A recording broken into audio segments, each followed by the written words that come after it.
En réalité, la manifestation a été un droit de tout citoyen. C'est ce que le président a demandé, mais vous étiez là, il a demandé à ceux qu'on ne jette pas de pierres, à ceux qu'on ne touche pas les voitures, à ceux qu'on ne s'attaque pas aux militaires, mais de sortir librement devant nos maisons, dire vraiment on est fatigué, on veut vraiment un retour à l'ordre constitutionnel. Donc je crois que nous sommes des républicains, nous ne prenons pas la violence, c'est la paix que nous prenons. Donc en réalité, ce que le président a demandé, quand on n'est pas du tout d'accord en tant que politique, on a le droit de sortir manifester, mais d'une façon très pacifique. Ça fait plaisir, notre président n'est pas là il y a plus de 2 ans, c'est pas du tout facile, mais le parti UFR a tenu. Nous avons passé 2 années sans notre président, mais cela n'a pas empêché le fonctionnement de notre parti. Toutes les structures ont fonctionné de la base au sommet. Donc, en tant que notre président aujourd'hui, c'est vraiment une joie qui ne dit pas son nom. Et notre souhait est qu'il rentre maintenant au pays. Notre souhait est que le CNRD appelle tous les fils de ce pays, qu'ils se mettent sur la même table pour qu'on discute des problèmes de ce pays.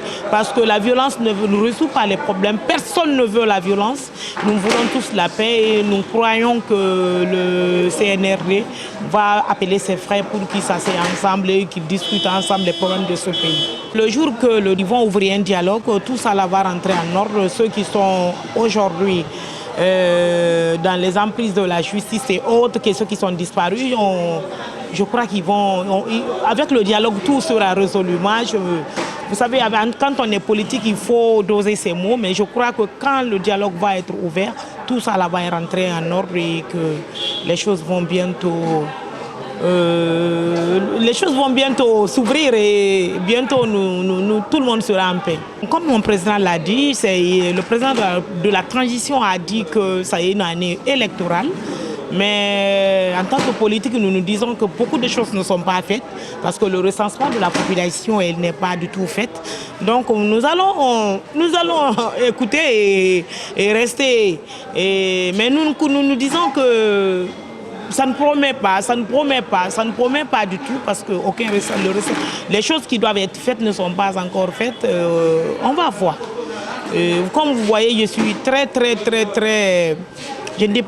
je ne sais pas hésitante, mais je me dis que je ne sais pas à quel moment tout ça va rentrer en ordre. Mais nous attendons, on va voir.